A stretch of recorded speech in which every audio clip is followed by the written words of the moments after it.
중국 왕홍 친구가 알려주는 상하이의 핫플레이스 지금부터 공개합니다. 상하이에서 꼭 가봐야 할 첫 번째 핫플레이스는 상성신서입니다. 이곳은 제1차 세계대전 이후 상하이에 거주하던 미국인들이 사교와 여가 활동을 위해 설립한 콜롬비아 컨트리 클럽에서 시작했어요. 1924년에 착공되어 당시 상하이의 전설적인 건축가 엘리엇 헤사드가 스페인 스타일과 미국 고전주의 스타일을 결합하여 설계했는데, 여기에는 송커 별장, 콜롬비아 클럽 본관, 해군 클럽, 야외 수영장 등이 있어요. 이 지역은 원래 상하이 생물제품연구소로 일반인에게 전혀 공개되지 않은 비밀의 공간이었죠. 2018년 도시 재생 프로젝트를 통해 상성신서라는 이름으로 문화와 예술 그리고 라이프 스타일을 선보이는 복합 공간으로 재개장했습니다. 상성은 원래 연구소 이름에서, 신서는 새로운 공간을 의미합니다. 티파니 블루 컬러의 영국식 모자이크 수영장은 밤에는 이렇게 감춰진 멋진 모습을 보여주기도 하죠. 상하이에서 유일하게 남아있는 역사적 상징의 수영장으로 중국 왕홍들의 핫스팟입니다. 지금은 커피 쉐드, 트리플 베이커리, 시소 커피 등 트렌디한 카페와 편집샵이 모여있어 젊은 층에게 인기입니다. 전시, 연극, 콘서트, 강연 등 다양한 문화 프로그램이 연중 개최되어 방문객이 끊이질 않아요. 96년 된 콜롬비아 클럽 건물에 입점한 일본 츠타야 서점은 고전 건축과 현대적 인테리어가 조화를 이뤄 사진 찍기 좋은 공간이에요. 꼭 놓치지 말고 가봐야 할 곳 첫 번째였습니다. 상하이의 두 번째 가볼 만한 곳은 루이비통 루이오 플래그십 스토어입니다. 루이오는 2025년 6월 28일 오픈하여 이제 겨우 1년이 되는 핫한 명소 중의 하나입니다. 실제로 보면 상하이 도심 한가운데 정박한 30m 높이의 초대형 유람선의 모습은 압도적입니다. 낮과 밤 모두 화려한 조명 연출로 포토제닉한 명소가 되었어요. 길이는 114.5m, 높이 30m, 면적 1600제곱미터로 크기와 입체감을 모두 갖춘 혁신적인 설계로 주목을 받고 있기도 하죠. 1층의 거울 효과의 만화경 같은 공간을 지나면 여행 서적 룸 등 다양한 전시 공간이 나오는데요. 2층 전시룸으로 이동하는 향수룸에서는 여러분의 오감을 자극할 것입니다. 또 2층에는 부티크 매장에서 리미티드 제품들이 펼쳐집니다. 외관 외에도 이곳이 주목받는 이유가 바로 이러한 점들입니다. 단순 매장이 아닌 예술, 미식, 문화가 결합된 행동형 랜드마크라는 점이에요. 방문자에게 무료 전시와 한정판의 리미티드 제품의 쇼핑, 고급 다이닝을 경험할 수 있는 공간이에요. 애프터눈 티 세트는 1인당 598위안에 10% 서비스 요금이 붙어서 하나로는 약 13만원 정도의 금액이라고 보시면 될 것 같네요. 이곳 카페에서는 세계적 파티시에 막심 프레데릭의 디저트가 유명한데요. 카페를 이용하려면 사전에 미리 예약을 꼭 해야 합니다. 이곳에 앉아서 가볍게 식사와 티를 즐기는 중국 관광객들이 자주 눈에 띕니다. 이곳에 방문하려면 위챗으로 사전에 예약해야 하고 오전 10시에 개장하자마자 방문하는 것이 많은 인파를 피할 수 있기 때문에 추천합니다. 3층 카페는 별도로 예약해야 하는 점도 꼭 알아두세요. 세 번째 추천드리는 곳은 와이탄을 다른 뷰로 볼 수 있는 중국 우체국 박물관이에요. 중국 우체국 박물관은 1920년대 상하이의 10대 명건축물 중 하나로 선정되기도 한 곳이에요. 1922년 12월에 만들어진 건물로 2006년 1월 1일부터 정식으로 대중들에게 무료로 개방되고 있습니다. 내부에는 중국에서 가장 오래된 우표, 예전의 우체국 소품들이 전시되어 있어요. 그렇지만 외국인인 제가 볼 때는 공감대가 그렇게 크지는 않았어요. 하이라이트는 문에서 보이는 와이탄 뷰입니다. 상하이 증원이라고 불리는 촬영 스팟인데요. 박물관 입구 문틀을 통해 와이탄 3대 빌딩을 하나에 담을 수 있는 곳이에요. 중국 우체국 박물관 주변의 강변 산책길과 다리 위에서 보이는 록번드 건물은 또 다른 와이탄의 매력을 느끼게 해줄 겁니다. 또 날씨 좋은 날에는 이곳 주변 카페에서 커피나 맥주를 마시는 사람들로 항상 붐빕니다. 만약 밤에 온다면 낮과는 전혀 다른 이곳만의 독특한 야경을 담아보시기 바랍니다. 네 번째 추천드리는 곳은 락번드입니다. 세 번째로 말한 중국 우체 국박물관에서 다리를 건너 내려오면 바로 락번드를 만날 수 있습니다. 락번드는 와이탄의 발원지라는 의미를 담고 있어요.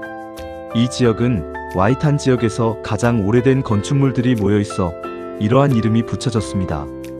이 지도를 보면서 각 건물의 역사와 의미를 한번 보시기 바랍니다. 19세기 근대의 상하이를 한껏 더 느끼실 수 있습니다. 와이바이두라는 다리에서 내려오거나 자푸르라는 다리에서 원명루로 들어오시는 것을 가장 추천드립니다. 이른 아침 혹은 늦은 저녁에 이곳에서의 산책은 마치 유럽에 온 듯한 느낌을 불러일으킵니다. 19세기에 지어진 역사 건축물로 원명루를 따라 유럽과 아시아가 어우러진 독특한 건축물들과 조우하는 시간을 가져보시기 바랍니다. 그리고 매년 크리스마스 때마다 열리는 플리마켓은 금방 조기 마감되니 겨울에 상하이에 방문하시는 분은 미리 예약하시는 것을 추천드립니다. 다섯 번째로 추천드리는 곳은 바로 우캉루입니다. 여기는 최근 상하이에서 가장 핫한 곳으로 급부상한 중국 역사문화의 거리입니다. 우캉루의 상징인 우캉따샤는 배 모양의 상징적 아이코닉 건축물인데요. 100년 역사의 프랑스 르네상스 건축물로 수많은 문화예술인들이 거주했던 역사적 공간입니다.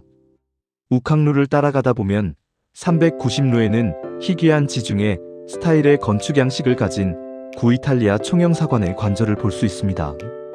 우캉루 374루에서 376루까지는 프랑스 조개지의 우아함이 살아있는 복합문화 공간이 있는 거리로 숨겨진 유럽풍의 휴식 공간이 있습니다. 우캉루 210루에는 로미오 발코니로 유명한 스페인식 저택이 있습니다. 셰익스피어의 로미오와 줄리엣과는 무관하지만 발코니 장면을 연상시켜 낭만의 상징으로 자리 잡았습니다. 이번에는 우캉루 옆에 이어져 있는 안캉루로 가볼게요. 안캉루 308루에는 도파민 가득한 컬러풀한 브랜드 위글위글 플래그십 스토어가 사진 촬영의 핫플 장소가 되었습니다. 안푸루에는 상하이 패션의 최전선 룽나우앤 플로우에서 다양한 디자이너의 컬렉션 브랜드들을 만날 수 있습니다. 아사히 그룹의 전문 유기농 브랜드인 차오르웨이핀의 브랜드 스토어도 볼 수 있는데요. 유기농 제품이 지금 중국에서 많은 인기를 얻고 있음을 실감할 수 있습니다. 이렇듯 우캉루에 오면 당신을 설레게 할 독특한 공간과 경험들이 당신을 기다리고 있습니다. 상하이에 꼭 가봐야 할 여섯 번째는 M50 창의원입니다. 원래는 방직 공장이었는데요. 1999년 공장이 폐쇄된 후 2000년부터 도시 재생 프로젝트의 일환으로 예술단지로 탈바꿈하였습니다. M은 모간산로 50번지의 첫 글자 M에서 가져왔다고 하네요. 연간 100여 회의 예술 전시를 개최하며 대부분의 갤러리가 무료로 개방됩니다. 추상화, 사실화, 수채화, 유화 등 다양한 장르의 작품을 감상할 수 있고 개방형 스튜디오로 예술가들의 작업실을 직접 방문하여 창작 과정도 볼 수 있습니다. M50 창의 위엔의 가장 큰 특징은 거리 전체를 가득 채운 그래피티입니다. 벽 하나하나가 예술 작품이 되어 있어 사진 촬영을 좋아하는 방문객들에게 인기 만점입니다. 다양한 특색 있는 샵, 카페, 레스토랑이 입주해 있어 낡은 공장 건물 안에 세련된 카페와 디자인 샵이 공존하는 독특한 분위기를 즐길 수 있습니다. M50 창의원에서 현대 예술과 산업문화가 공존하는 힙합을 즐겼다면 그 옆에는 천안천수라는 건물이 바로 보일 것입니다. 천트리즈라고도 불리는 이곳은 중국 황산과 바빌론의 공중정원 컨셉으로 만들어진 복합 쇼핑센터입니다. 상하이의 마추픽추라고도 불리는 이곳의 테라스는 1000개의 기둥 위의 나무들이 만들어내는 경관이 압도적인 자태를 보이고 있습니다. 이곳에서 잠깐의 휴식을 즐기며 하루의 여정을 마무리해보면 어떨까요?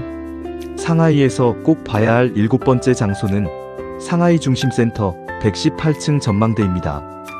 상하이에서 빼놓을 수 없는 것 중에 하나가 와이탄이 보이는 야경인데요.